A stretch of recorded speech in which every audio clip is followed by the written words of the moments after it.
America is no longer commanding. It's quietly conceding ground. When the U.S. ambassador to the United Nations stepped forward with a message of unity for West Africa, it wasn't the typical display of power we're used to. There were no ultimatums, no threats, no sanctions. Just an unexpected plea for the Alliance of Sahel States, AES and ECOWAS to reconcile. To most viewers, it may have sounded like standard diplomatic talk, but if you understand the geopolitics of the Sahel, you'd realize something deeper and far more unsettling is at play. For decades, the U.S. and France were the architects of regional order across West Africa. Their influence shaped military alliances, dictated counterterrorism policies, and controlled access to vast reserves of gold, uranium, and oil. But that order is cracking. AES, the coalition of Mali, Burkina Faso, and Niger, has broken away. They've created their own passport system, forged defense partnerships with Russia, and built a 5,000-strong joint army to protect their borders without Western help. This isn't rebellion, this is realignment, and Washington knows it. So when America calls for unity, is it really calling for peace, or is it trying to contain a new African bloc that no longer answers to it? Let's break this down.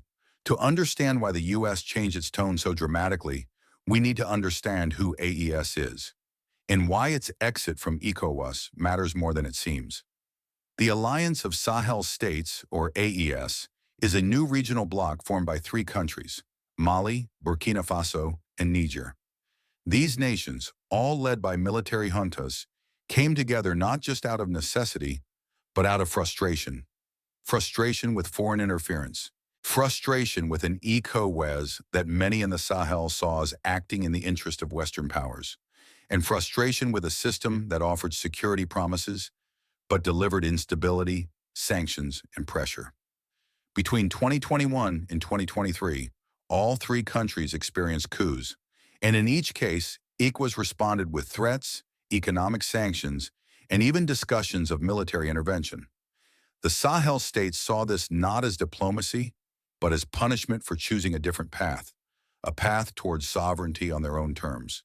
In response, the AES was formalized in September 2023. Its purpose? Regional defense, political solidarity, and economic independence. Less than 2 years later, on January 29, 2025, they took their biggest step yet, announcing a complete withdrawal from ECOWAS. This was not symbolic. It was structural. They unveiled plans for a shared biometric passport, meant to replace ECOWAS travel documents. They announced a unified customs policy, including coordinated border controls and reduced internal tariffs. And most significantly, they agreed to form a joint military command with a force of over 5,000 troops dedicated to protecting Sahelian sovereignty. It was, by every measure, a rejection of the old order and the beginning of something new. This wasn't just a diplomatic rift. This was a regional divorce, and it shook the foundations of ECOWAS itself. This withdrawal didn't happen in a vacuum. It was the result of years of shifting power and the slow, visible decline of Western influence across the Sahel. For decades, France and the United States positioned themselves as the guardians of West African stability. They maintained military bases, brokered anti-terrorism operations, and secured lucrative resource contracts, often in ways that benefited Western capitals far more than African communities. In Niger, the U.S. spent over $100 million building a drone base to support counterterrorism missions. France, meanwhile, stationed thousands of troops across Mali and Burkina Faso as part of Operation Barkhane. But over time, trust eroded. What was once seen as protection began to feel like occupation. As terrorist attacks continued to rise, many in the Sahel questioned why, with all this foreign military presence, insecurity was only getting worse. At the same time, Western powers reacted harshly to political changes. Each coup in the Sahel was met not with dialogue, but with isolation. Aid was frozen, economic sanctions were imposed, and ECOWAS, backed by its Western partners, threatened military action to restore constitutional order.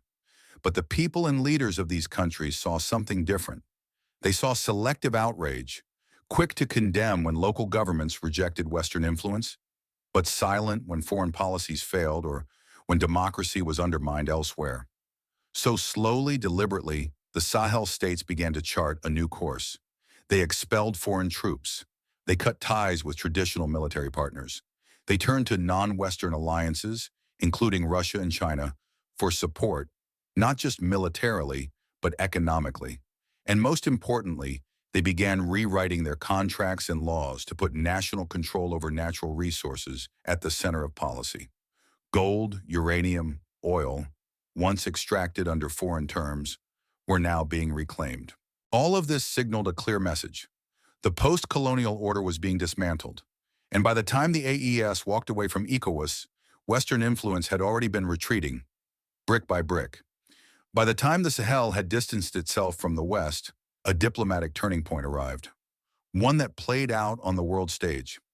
It happened at the United Nations Security Council when acting U.S. Ambassador Dorothy Shea delivered a speech that caught many by surprise. Gone was the tone of dominance. There were no threats of sanctions, no warnings about consequences. Instead, her message was clear and strikingly different. The United States was calling for reconciliation between the Alliance of Sahel States and ECOWAS. She urged the UN to facilitate constructive dialogue, emphasizing the importance of regional unity in combating terrorism and promoting development. On paper, this sounds like diplomacy as usual, but beneath the surface, something had clearly shifted. This wasn't confidence, it was concession. For decades, the U.S. had treated these nations not as equals, but as clients, often shaping their policies through conditional aid, military partnerships, and political influence. Now, for the first time, Washington was recognizing AES as a legitimate political bloc. Not rebels, not rogue states, but sovereign actors that must be engaged, not overthrown. Just 2 years earlier, those same governments were labeled as threats to democracy by both American and French officials. Today, the U.S. was asking them, publicly, to cooperate. That's not just a shift in rhetoric, it's a shift in power. Every word in Shea's speech revealed this new reality. She called for unity, but it came after years of Western-driven division. She stressed cooperation, but did not acknowledge how previous U.S. actions, including economic pressure and military backing for regime change, contributed to the split. Her appeals were carefully worded, but the subtext was loud. The old leverage is gone, and the U.S., facing diminished influence, now has to negotiate with players it once tried to sideline.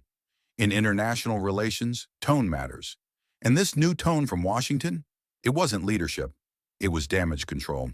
But here's where things get even more complicated. Because while the U.S. was publicly calling for unity, behind the scenes, a different game was unfolding.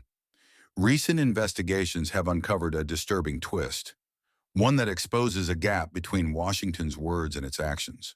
Intelligence reports and leaked diplomatic cables suggest that Ukrainian units, trained and supported by the West, were indirectly involved in operations that led to the deaths of Malian and Russian soldiers in the Sahel. These weren't officially sanctioned U.S. missions, but the support structure, weapons, training, coordination, all tied back to Western-backed programs, which means while American diplomats were preaching peace, Western proxies were engaging in violent confrontations on African soil. To the leaders of AES, this wasn't just hypocrisy, it was proof of a proxy war masked by the language of diplomacy. The Sahel, once seen as a battleground between local forces and terrorist groups, was now entangled in a shadow conflict fueled by global rivalries. Russia, having aligned itself with AES, interpreted the attacks as direct interference. AES governments called it sabotage, accusing Western powers of trying to destabilize their efforts through indirect means. In this context, Ambassador Shea's speech wasn't just too late, it rang hollow. Because if you're funding the fight from the shadows, your public calls for peace won't carry much weight. It's a reminder that in geopolitics, diplomacy is rarely clean. And often the most important moves aren't made at the podium. They're made in silence, in shadows, and in strategic calculations far from public view. So while Washington appeared to be extending an olive branch, AES saw a double game. And trust, already eroded, slipped even further. Despite the mistrust, AES hasn't waited for external approval to prove its legitimacy. Instead, it's been quietly building internal strength, both militarily and in governance. Just months after their formal withdrawal from ECOWAS, the three member states of AES announced the creation of a joint military force composed of over 5,000 troops. Unlike past regional coalitions backed by the West, this one is entirely African-led. Its mission? To secure borders, stabilize regions once overrun by insurgents, and respond rapidly to threats, without relying on U.S. drones or French special forces. But it's not just about numbers. AES has adopted a bottom-up security model rooted in local defense brigades, community-based intelligence sharing, and integrated command structures. This is military strategy shaped by those who live on the front lines, not by distant generals in foreign capitals, and it's already producing results. In Burkina Faso, more than 70% of territory previously under militant control has reportedly been reclaimed. In Niger, local defense units have expanded, operating in coordination with AES Central Command to plug border vulnerabilities. Meanwhile, Mali has held key strongholds and developed its own parallel intelligence networks to track extremist movements. What we're seeing is not just tactical progress, but strategic independence. Beyond the battlefield, AES is also making bold moves in governance.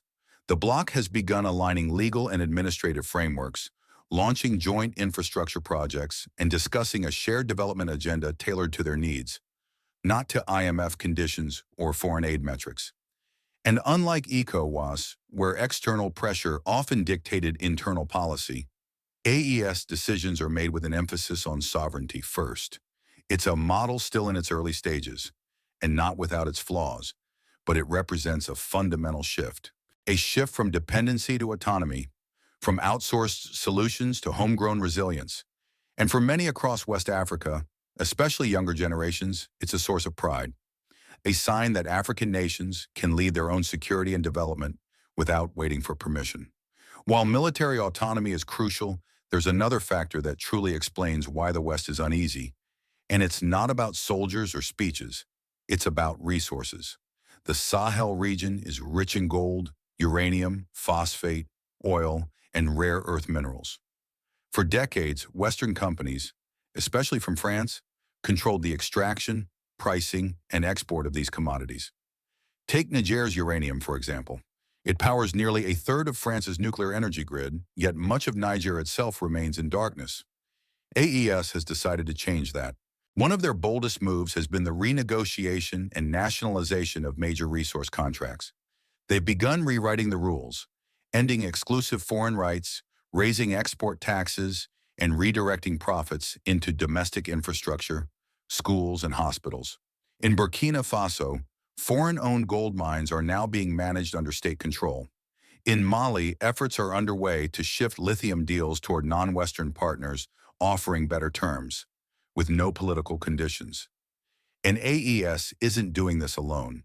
They're aligning with Russia and China, who bring investment, weapons, and infrastructure, without the lectures about democracy or neoliberal reforms.